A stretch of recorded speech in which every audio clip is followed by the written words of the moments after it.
오늘 나눌 말씀은 사도행전 8장 26절에서 40절입니다. 오늘 본문의 배경은 사마리아에서부터 시작이 됩니다. 자, 북이스라엘이 아수르에 의해 멸망당하게 되었을 때 아수르는 종교 혼합 정책, 민족 혼합 정책을 펼칩니다. 혹시 있을지도 모를 반란을 사전에 막기 위해서 북이스라엘 사람들을 다른 나라로 이주시켰고, 그리고 다른 피지배국 나라 사람들을 북이스라엘로 강제로 이주를 시켰던 겁니다. 그렇게 혈통과 종교를 뒤섞어 버린 것이 아수르의 정책이었습니다.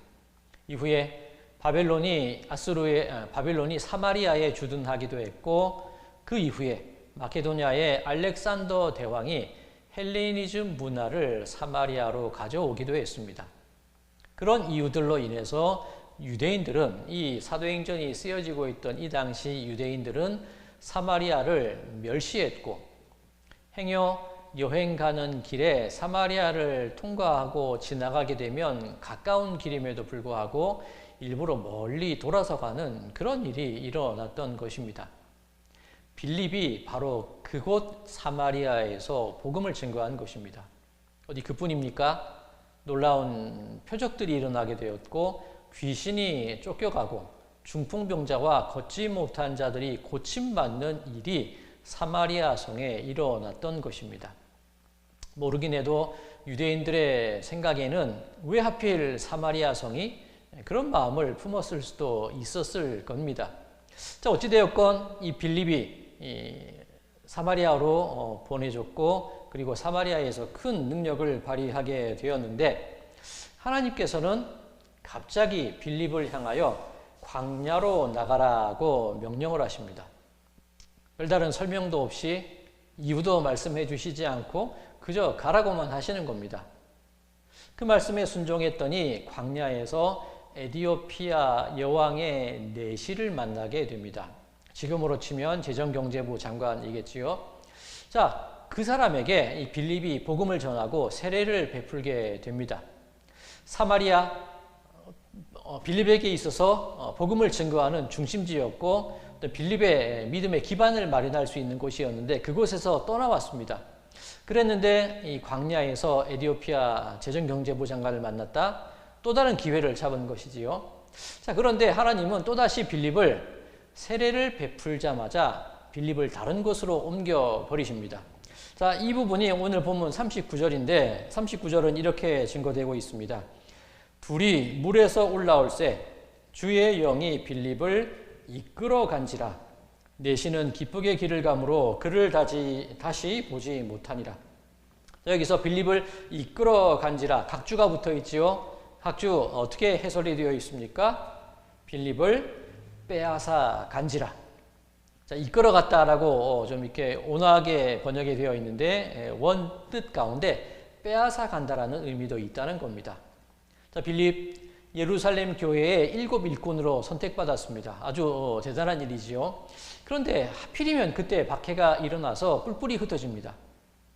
그렇게 사마리아 성으로 가서 그곳에서 놀라운 표적을 발휘하고 여러 가지 일들을 행하고 복음을 증거하게 되고, 드디어 이곳에도 교회가 세워지고 드디어 어떤 빌립의 기반이 마련되나 싶었는데, 하필이면 그때 하나님이 광야로 보내십니다. 광야에서 또 다른 기회를 잡는가 싶었는데, 하필이면 그때 하나님은 또다시 빌립을 들어 호련히 다른 곳으로 보내버리시는 겁니다. 인생에 3번의 기회가 찾아온다는 그런 말도 있는데, 어떻게 보면 빌립에게 찾아온 이 3번의 기회, 하나님이 모두 빼앗아 버리신 겁니다. 하필이면 그때, 하필이면 그 장소에서 하나님은 모든 것을 앗아가 버리셨던 것을 볼 수가 있습니다. 자, 지금은 고인이 되신 장영희 교수님이 쓰신 글 중에 하필이면이라는 제목의 수필이 있습니다. 이 장영희 교수님이라는 분, 1살이 되었을 때 소아마비로 2 다리가 걷지 못하게 됩니다. 1급 장애인이 됩니다. 그 성장 과정 속에서 많은 어려움이 있었겠지요. 그 어머니와 그 오빠가 학교에 데려다 주곤 했는데, 중학교 3학년이 되었을 때 택시를 타고 등교를 해야 했다고 합니다. 그런데 이분이 1952년생이시니까 아마 그때 이 택시를 운전하시는 분들이 그렇게 친절하던 때는 아니었던 것 같습니다. 그분의 여러 글들을 읽어보면 기본 요금만 나온다고 택시를 안 태워주거나 혹은 골목골목을 들어가야 한다고 해서 구박을 받았던 일도 참 많았다고 합니다. 어떤 날은 택시가 세워주지 않아서 5시간을 길가에 서 있었던 적도 있었다고 합니다. 자, 대학생이 되어야 되는데 어느 학교에서도 받아주지를 않는 겁니다. 1급 장애인 2다리를 쓰지 못하는 학생. 어렵게 공부를 마치고 미국에 유학을 해서 박사 학위를 받으려고 했는데 미국도 크게 다르지 않았다고 합니다. 학교마다 거절하고 거부하는 일이 반복되었다고 하지요. 그렇게 어렵게 교수가 되었는데 2001년도에 유방암이 발병하게 됩니다. 항암을 하고 어렵게 치료를 받고 좀 회복되나 싶었는데 2004년 척추암이 발병하게 됩니다. 또다시 어려운 치료의 과정을 거치고 회복되나 싶었는데 2008년에 간암이 발병하게 되고 2009년에 돌아가시게 됩니다. 자, 이분이 쓰신 수필 하필이면 그 앞부분을 잠깐 읽어드리겠습니다. 그러니까 남의 인생은 별로 큰 노력 없이도 모든 일이 잘 되어 나갈 뿐더러 가끔은 호박이 넝쿨째 굴러오는 것 같은데 왜 하필이면 내 인생만은 아무리 길을 쓰고 노력해도 걸핏하면 일이 꼬이고 그래서 공짜 호박은커녕 내 목도 제대로 못 챙겨 먹기 일쑤냐는 것이다. 그런데 억울하기 짝이 없는 것은 그게 내 탓이 아니라는 거다. 순전히 운명적인 불공평으로 인해 다른 이들은 고급 승용차를 타고 탄탄대로를 가는데 나는 바퀴가 터진 딸딸이 고물차를 타고 비포장 도로를 가고 있는 것이다. 중간 부분, 이런 부분이 있습니다. 물론 이보다 더 중요하고 근본적인 하필이면도 있다.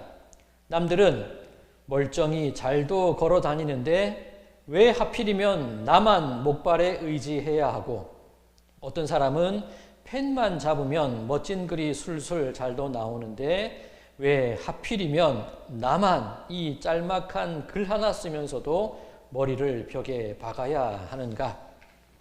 자, 고인이 되신 이분의 인생 이야기 이미 들려드렸으니 이런 마음을 가지실 만하다 싶으시지 않으십니까? 하필이면 왜 내게? 그리고 그것은 내 잘못이 아니라 나면서 그렇게 된 것이다. 하필이면 왜 내게 이런 일이 일어났을까? 그런 글을 쓰시는 겁니다.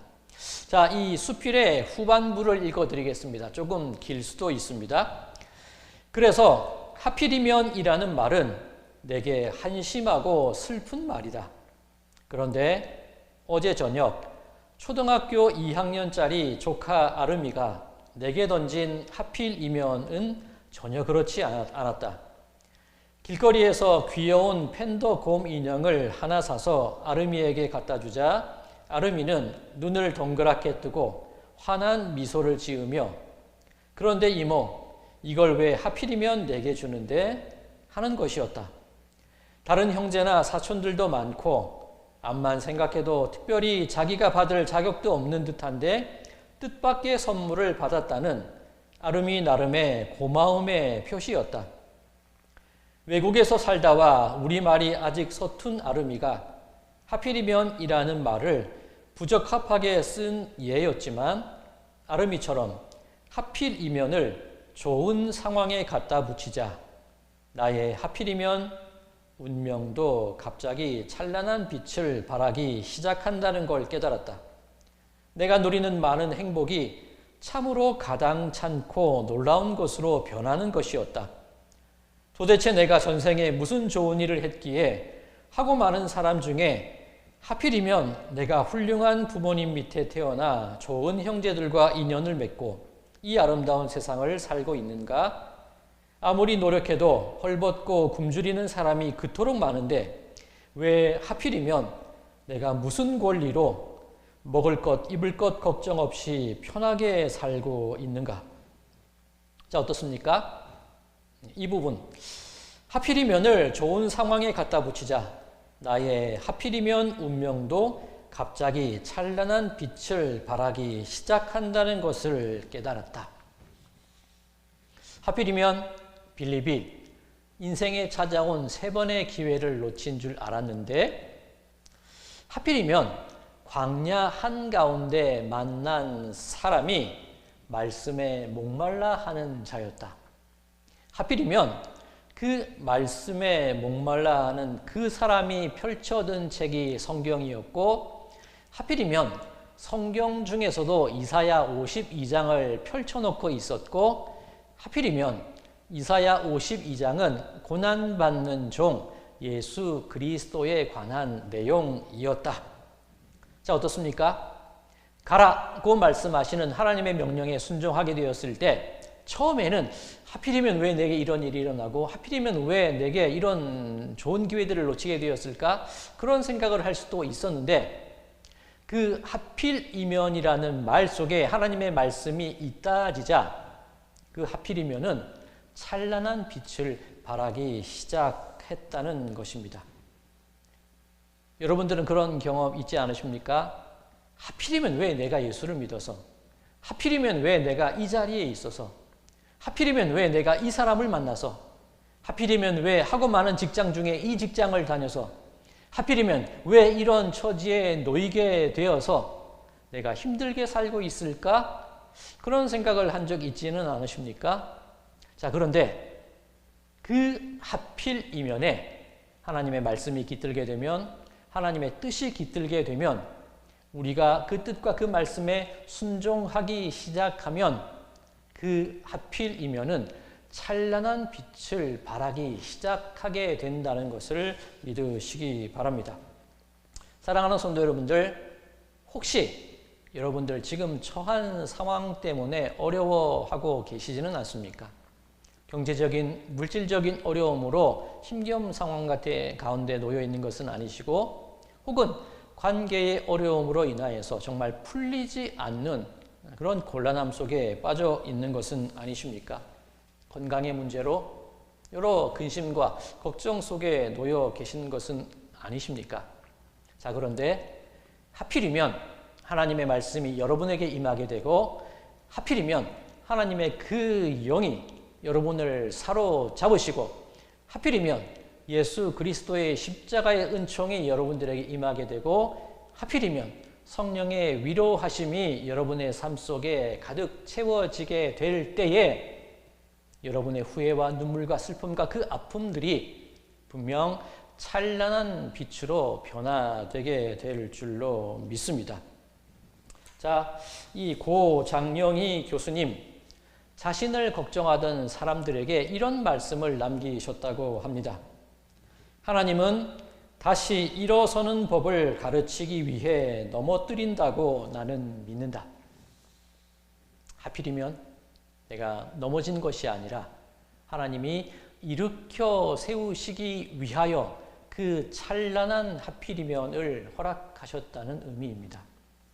바라기는 오늘 이 하루가 하필이면 하나님께 붙잡힌 하루가 되시고 하필이면 예수 그리스도의 그 십자가의 능력 가운데 거하는 하루가 되시고 하필이면 성령의 위로와 인도하심 가운데 머무는 하루가 되심을 통하여서 슬픔과 눈물과 아픔으로 채워졌던 여러분들의 이 하루가 찬란한 빛으로 변화되시기를 하나님의 말씀과 그 뜻으로 인도함 받으시기를 그런 복된 하루가 되시기를 주님의 이름으로 간절히 축원드립니다.